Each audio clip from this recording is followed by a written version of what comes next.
안녕하세요. 오늘도 예배에 오신 여러분들을 환영합니다. 찬양 중에 기침을 많이 해서 죄송합니다.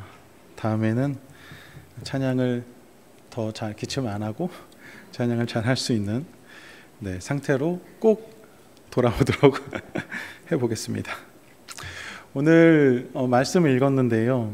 다윗이 하나님께 택하심을 받고, 그리고 그 뒤에 다윗이 골리앗을 물리치는 사건들을 통해서 우리가 하나님이 자신들의 백성들을, 자기의 백성들을 어떻게 인도해 가시는가 하는 것들을 우리가 좀 나누고자 합니다. 하나님께서 이 일을 행하실 때 어떤 자들을 택하시는가, 어떤 자는 택하지 아니하시는가도 보겠죠. 또한 그리고 택한 자들을 어떻게 하나님의 일하심 가운데로 불러 들여와서 어떤 일을 맡기시는가, 또한 그 일을 통해서 하나님이 무엇을 이루시는가를 우리가 주목하면서 보게 되기를 원합니다. 우리가 지난주에 사울의 하나님을 향한 불순종을 보았습니다. 사울이 하나님께 선택받을 때만 해도 사울은 하나님께 그렇게 준비된 자라거나 하나님이 택하시기에 아주 훌륭한 자는 저는 아니었다고 생각합니다. 또한 그의 행동을 보아서도 하나님이 그를 버리셨다라고 16장 1절에 표현하고 있는데, 그 모습이 좀 합당하게 보이기도 합니다. 지난주에 말씀을 보면 하나님께서 그를 왕으로 세우시고 아말렉을 진멸하라 하셨습니다. 아말렉 왕을 죽이고 아말렉의 모든 사람들을 죽이고 그들의 백성들과 그들의 동물들과 그들의 재산들을 다 불태우라 하셨어요. 이것은 그들에게 있는 그 악행을 심판하기 위하심이면서 또한 그들에게 남아있는 악행들이 이스라엘에게로 오염될 것을 걱정하시는 하나님의 방법이었습니다. 그런데 사울왕이 어떻게 했습니까? 사울왕이 마치 자기가 하나님이 된 양, 자신이 결정하여서 자신의 그 업적을 기리는 비를 세우고 아말렉 왕을 살려주고 또 좋은 동물들을 살려두어서 마치 자기가 하나님이 된 양, 하나님의 말씀에 순종하지 않고 자신의 결정대로 그 전쟁을 이끌어 왔던 것을 보았습니다. 사울왕은 하나님께 불순종하는 자였습니다. 하나님의 불순종하는 자로서 하나님께 선택받지 못하는 왕이 된 것이죠. 사울 왕의 행적을 보면 다른 왕들에 비해서 굉장히 짧고 또 그가 이루어낸 업적들이 굉장히 적습니다. 또 그가 다윗이 세워지고 난 이후에 굉장히 좀 이렇게 점점 불쌍해지는, 하나님께 인정받지 못하고 자신의 욕심과 자신의 마음에 따라 행하면서 굉장히 안타까운 왕으로서 우리에게 설명되고 있습니다. 그래서 하나님이 그를 버리셨다는 겁니다. 오늘 말씀에 이르러서 하나님은 새로운 자를 선택하십니다. 그는 다윗이죠. 하나님은 사무엘을 세우시고 사무엘에게 그 사람을, 다윗을 택하기 위해서 이새의 집으로 갑니다. 그리고 이새와 아들을 초대하면서 왕으로 세우실 계획을 합니다. 그런데 특이하게 하나님이 세우실 자를 택하러 간 건데 이새가 그의 아들을 부르면서 다윗을 부르지 않았어요. 이새에게는 8명의 아들이 있었습니다. 그런데 7째까지 부르고 다윗을 부르지 않았습니다. 하나님이 사무엘을 통해서 이가 아니다, 첫째가 아니다, 둘째가 아니다, 7째까지 그가 아니다라고 할 때까지도 다윗의 아버지 이새는 다윗을 부르지 않았습니다. 다윗이 늦게 왔다거나 다윗을 잊어버렸다거나, 물론 자기 아들이 8이나 있어서 한 명 덜 왔다는 걸 세지 못할 아버지가 있을까요? 이새는 다윗을 자기 아들로 생각하는 것 같지 않습니다. 이상하죠? 하나님이 택하겠다라고 하는 자가 그 집에서 그런 대우를 받고 있는 소년이었다는 거예요. 결국 사무엘이 그를 다시 불러서 다시 이새 앞으로 그리고 사무엘 앞으로 오게 됩니다. 그리고 사무엘이 그를 이렇게 선택하게 되죠. 이것은 우리가 다 알고 있는 것처럼 하나님의 택하심이었습니다. 하나님이 다윗을 흡족하게 보시면서 택하는 것이었죠. 다윗은 버리는 자였고, 사울은 버린 자였고 다윗은 택한 자가 되었습니다. 다윗에게는 무엇이 있었을까요? 다윗의 무엇을 보고 하나님이 그를 택하신 걸까요? 말씀은 이렇게 말하고 있습니다. 사무엘상 15장 7절인데요. 내가 보는 것은 사람과 같지 아니하니 라고 말씀을 하세요. 마치 이 말씀은요, 내가 선택하는 것은 너희가 하는 선택과 다르다라고 말씀하시는 것 같아요. 사무엘이 이새의 첫째 아들 엘리압이 온 것을 보고 굉장히 흡족해 했었습니다. 그런데 하나님은 말씀하시는 것이죠. 내가 본 것은 네가 보는 것과 다르다. 하나님은 하나님의 기준이 있는 겁니다. 하나님은 하나님의 택하심의 기준이 있습니다. 그것을 뭐라고 말하냐면 그 뒤에 사람은 외모를 보거니와 나 여호와는 중심을 보느니라. 이렇게 말씀하세요. 하나님은 다윗 가운데에 있는 중심을 보셨다 말씀합니다. 그 중심을 보시고 하나님은 흡족하셨다라고 하는 겁니다. 보통 하나님께 좋은 사람은 사람들에게도 좋은 사람입니다. 그렇죠? 하나님께 열심인 사람 한번 생각해 보세요. 하나님께 신앙이 있는 자, 신앙이 좋은 자, 하나님께 헌신하고 믿음이 좋은 자들은 보통 사람들에게도 인정받는 게 일반입니다. 사람들에게 나쁘게 대하는 자가 하나님께 좋은 사람일 수도 없습니다. 다시 말해서 하나님께 인정받지 못하는 자들은 사람에게도 보통은 인정받지 못하는 게 일반이라고 생각합니다. 그런데 이 말씀에서는 하나님이 다윗을 택하심에 있어서는 이상하게도 다윗은 그 가족에게도 아들로서 인정받지 못하는 자로 선택되고 있다는 거예요. 그러나 하나님은 그 중심을 보시고 그를 택하셨다라고 말씀이 말하고 있습니다. 좀 쉽지 않은 본문이라고 생각해요. 하나님이 지금 왕을 세우시려고 하세요. 그저 어떤 일을 좀 심부름을 시키려고 이 사람을 택하는 것이 아니고요. 하나님이 이스라엘 백성 전체를 구원하시려고 지금 사람을 택하고 계시는 중이라고요. 그런데 그 사람이 소년이에요. 그런데 그 사람이 가족들에게 인정받지 못해요. 아버지가 아들을 불러라 라고 했을 때 그 아들을 부르지 않는 아들이에요. 우리가 쉽게 생각할 수 없는 일입니다. 그렇지만 우리가 이 어려운 상황을 이해하는 것보다 우리가 더 의지해야 하는 것은 하나님이 하나님의 기준을 가지고 그를 택했다라고 하실 때 하나님을 더 신뢰해야 할 믿음이 우리에게 필요한 것이 아니겠습니까? 그렇죠? 하나님은 하나님의 기준으로 그를 택하셨다라고 말씀하고 있습니다.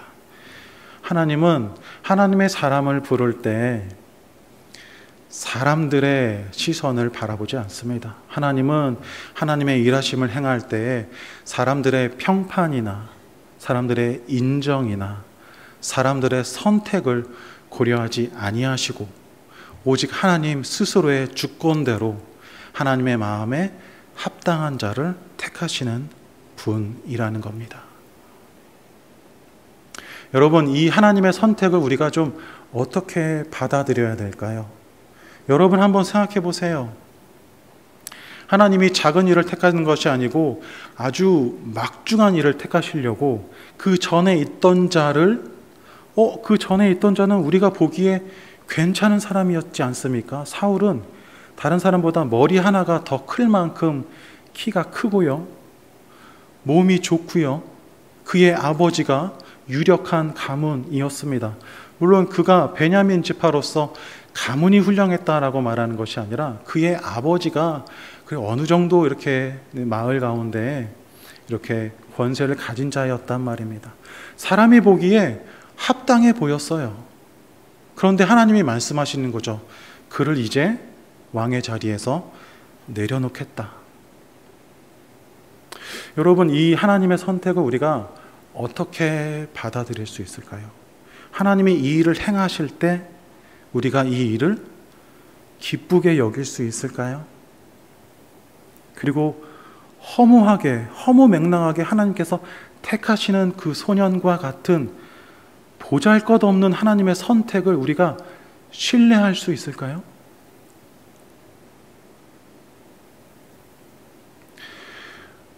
하나님이 다윗을 택하시는 이 사건들을 통해서 우리는 하나님의 택하심을 봅니다. 하나님의 일하심을 보아요.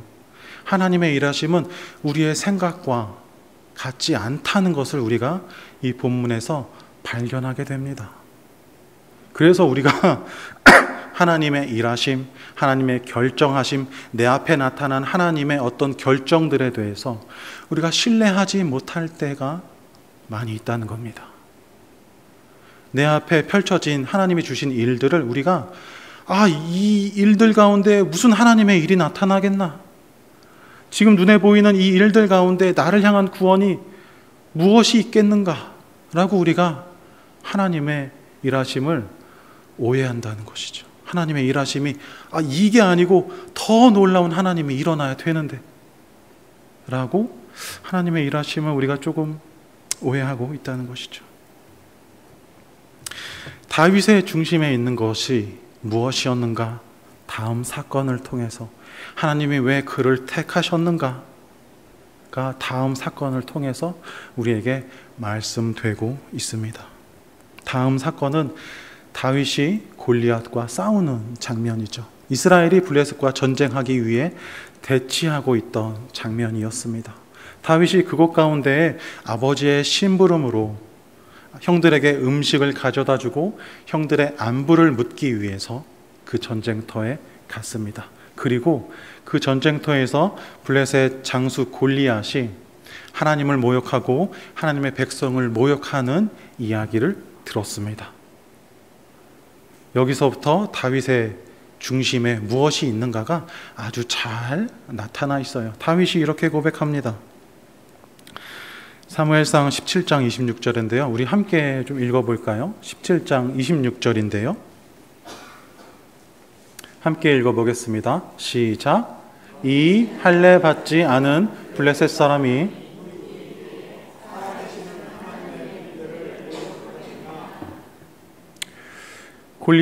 골리앗이 계속해서 이스라엘 백성과 하나님을 모욕했습니다. 다윗이 이 이야기를 듣고 소년인 다윗이 분노하기 시작했어요. 아니, 저 사람이 누군데 하나님을 욕하고 하나님의 군대를 욕하기 시작하는가?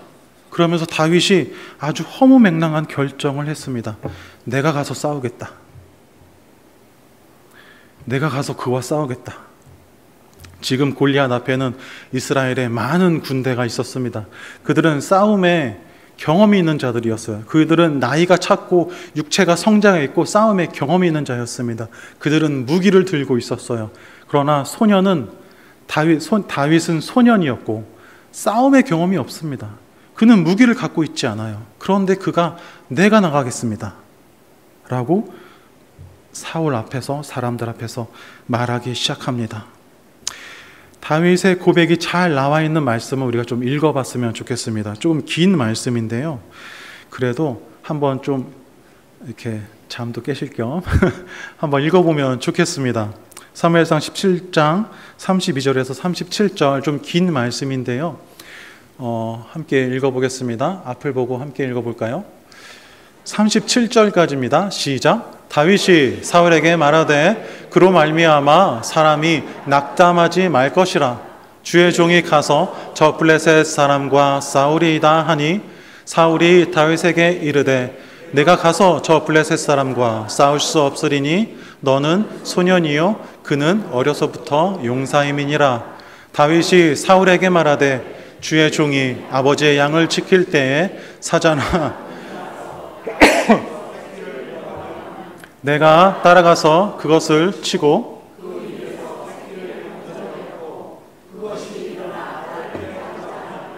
내가 그 수염을 잡고 그것을 쳐 죽였나. 주의 종이 사자와 곰도 쳤은즉 하나님의 군대를 모욕한 이 할례 받지 않은 블레셋 사람이리이까. 그가 그 짐승의 하나와 같이 되리이다. 또 다윗이 이르되 여호와께서 나를 사자와 곰의 발톱에서 건져내셨은즉 나를 이 블레셋 사람의 손에서도 건져내시리이다. 사울이 다윗에게 이르되 가라, 여호와께서 너와 함께 계시기를 원하노라. 아멘. 다윗의 이야기를 정리하면 이겁니다. 낙심하지 마십시오. 제가 싸우겠습니다. 내가 사자와 곰도 하나님을 의지하여서 물리쳤는데 내가 저 사람도 물리칠 수 있습니다. 하나님이 나를 건져주실 겁니다. 이것이 다윗의 중심입니다. 하나님이 선택하는 자의 태도입니다. 하나님이 사람을 택하고 싶어 하실 때 그 택함 받은 자의 태도라는 겁니다. 하나님은 어떤 자를 택하십니까? 하나님을 의지하는 자. 하나님을 의지함으로써 그 삶을 계속해서 어떤 사건 한 번을 통하여서 하나님께 부르짖은 자가 아니라요, 계속 자신의 삶을 통하여서 하나님을 의지하여 살아온 자. 그가 비록 사람에게 인정받지 못했고, 그가 비록 가정에서도 아들로서 인정받지 못했고, 그가 비록 그 비천한 양을 치는 자가 되었지만 자신의 인생을 낙심하지 않고요, 자신의 삶을 비관하지 않고요, 내 앞에 있는 어려움에 따라가지 않고 하나님을 의지한 자, 하나님을 의지하여서 자신의 목숨도 던져볼 수 있었던 자를 하나님은 택하신 겁니다. 그리고 그 자가 다윗이었고 그 자가 한 번 더 하나님을 의지해 보겠다 말씀하는 말씀이었습니다.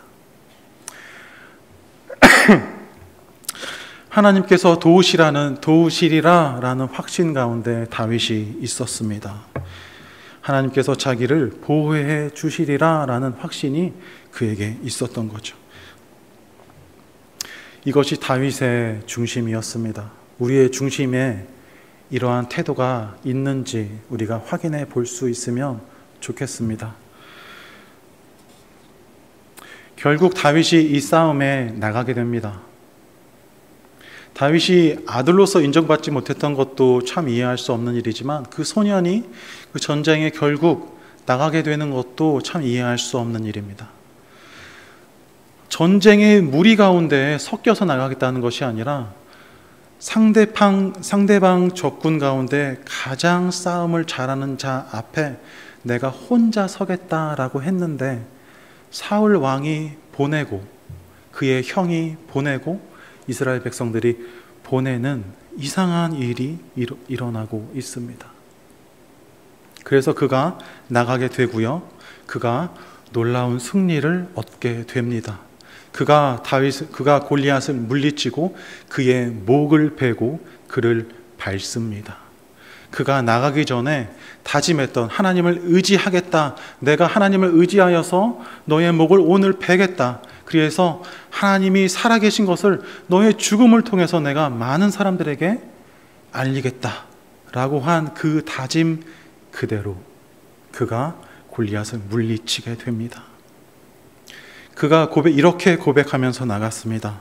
나는 만군의 여호와의 이름 곧 네가 모욕하는 이스라엘 군대의 이름으로, 이스라엘 군대 하나님의 이름으로 내게 나아가노라, 이렇게 말했습니다. 하나님이 택하신 자를 통해서 이렇게 놀랍게 일하시는 것을 우리가 볼 수 있죠. 다윗의 중심이 정말로 하나님 앞에서 놀라움이 되는 순간이었습니다. 하나님은 왜 하나님의 백성을 구원하기 위해서 이렇게 놀라운 일들을 행하셨을까요? 하나님이 왜 연약한 한 소년의 이름을 통해서 이 전쟁을 승리로 바꾸어 놓으실까요? 이새의 첫째 아들이 왔을 때 사무엘이 보고서 그를 왕에 합당한 자로 여겼습니다.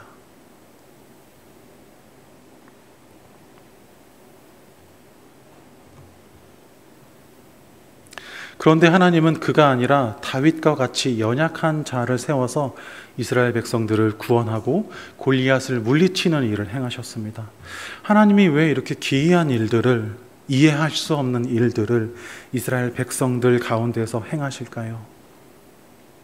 하나님의 일하심은 하나님의 기준에 있는 겁니다.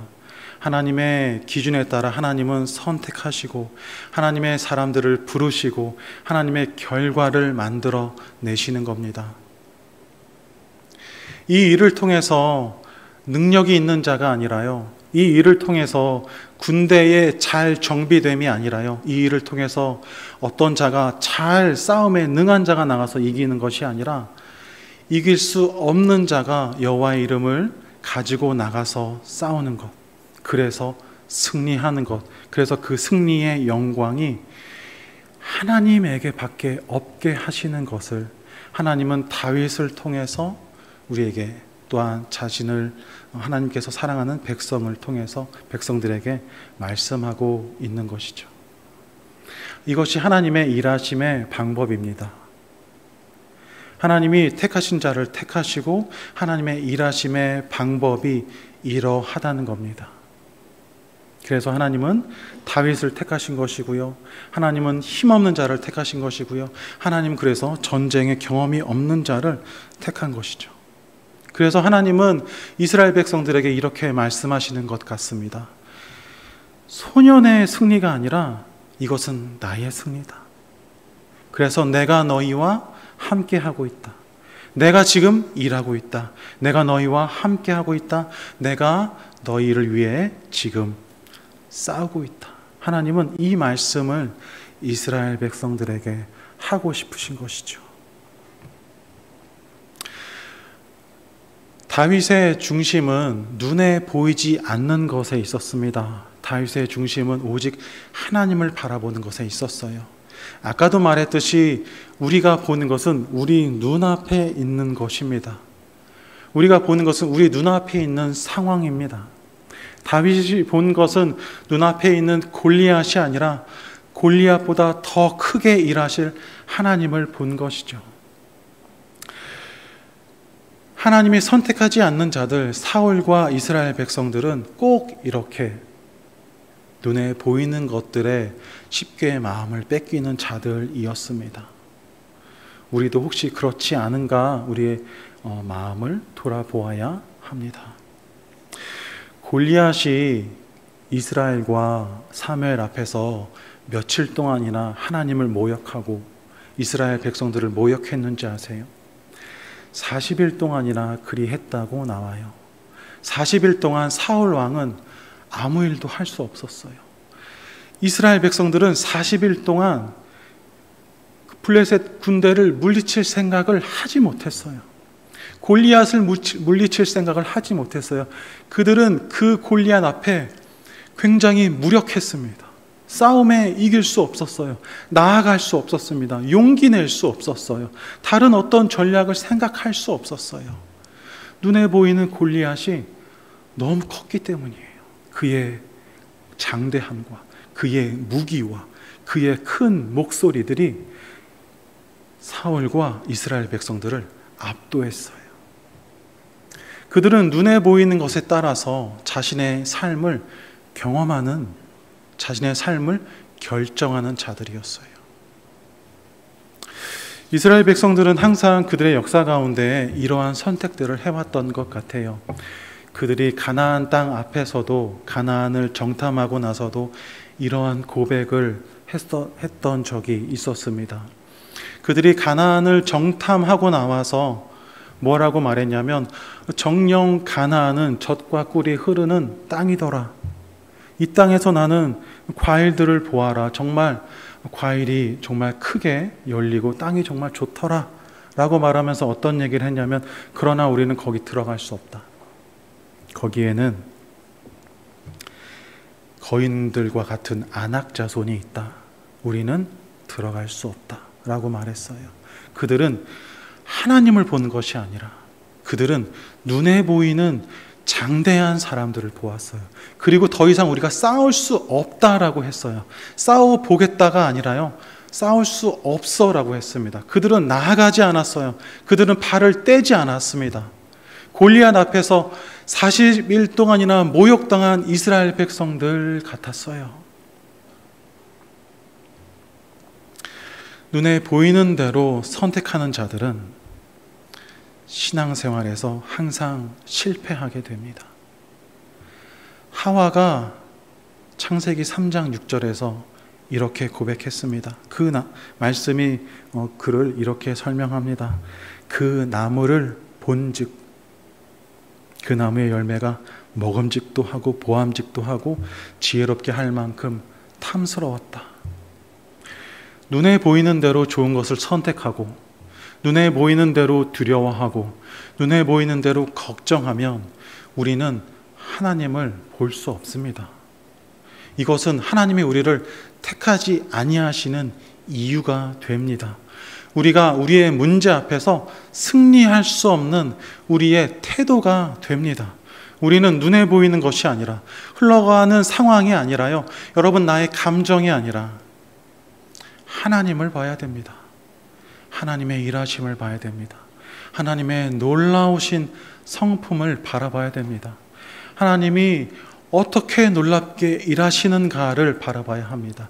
오늘 말씀과 같이 한 작은 소년을 통하여서 골리앗을 물리치는 사건과 같은 이런 일들을 우리가 바라봐야 한다는 것입니다. 하나님은 우리를 통하여 행하실 겁니다. 하나님은 우리를 통하여서 일하실 겁니다. 스스로를 여러분 어떻게 생각하세요? 우리가 골리앗처럼 장대하고 싸움에 능한 자라고 생각하세요? 그래서 우리가 어떤 일을 할 수 있다라고 자신감 있게 말할 수 있는 우리인가요? 아니요, 우리는 소년과 같습니다. 아니요, 우리는 더욱더 패배에 빠져 있는 이스라엘 백성들의 모습과 같아요. 우리가 우리의 문제 앞에서, 우리가 우리의 죄 앞에서 우리가 무력합니다. 우리가 많은 우리 마음 가운데 생겨나는 그 죄들을 우리가 어찌해야 할지 못해서 잘 다루어내지 못하는 이 이스라엘 백성들과 같다는 거예요. 왕이면서도 우리가 좀 용기 내서 나가서 싸워보자, 이 한마디 말을 못하는 사울 왕과 같은 것이 우리의 모습 아닙니까? 그러나 여러분, 하나님께서 연약한 자들을 통하여서 일하신다는 것입니다.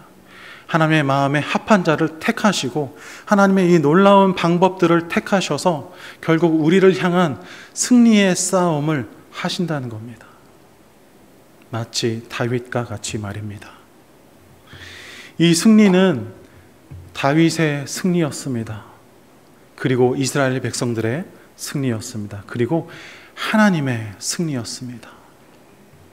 우리가 이 승리를 바라보면서 우리를 위하여 싸우시는 하나님을 우리가 좀 기억했으면 좋겠습니다. 우리가 준비된 자가 될 수도 있습니다. 그러나 우리가 준비되지 못한 자일 때도 하나님은 우리를 위해 싸우실 겁니다. 하나님은 우리를 끝까지 인도하시면서 우리를 향해 싸워 우리를 이기게 하실 겁니다. 아니, 우리가 이기지 못해도 우리가 이긴 자리에 나아가게 할 것입니다. 예수 그리스도를 믿는 믿음이 우리를 그 자리로 인도할 것입니다. 그러니 우리가 하나님을 바라보고 용기 낼 수 있는 백성이 되면 좋겠습니다. 하나님을 바라보십시오. 눈앞에 있는 것들에 마음을 뺏기지 마시고 마음의 소리에 속지 마시고 지나친 걱정과 지나친 초조함과 두려움에 속지 마시고 놀랍게 일하실 하나님을 우리가 기억했으면 좋겠습니다. 기도하겠습니다.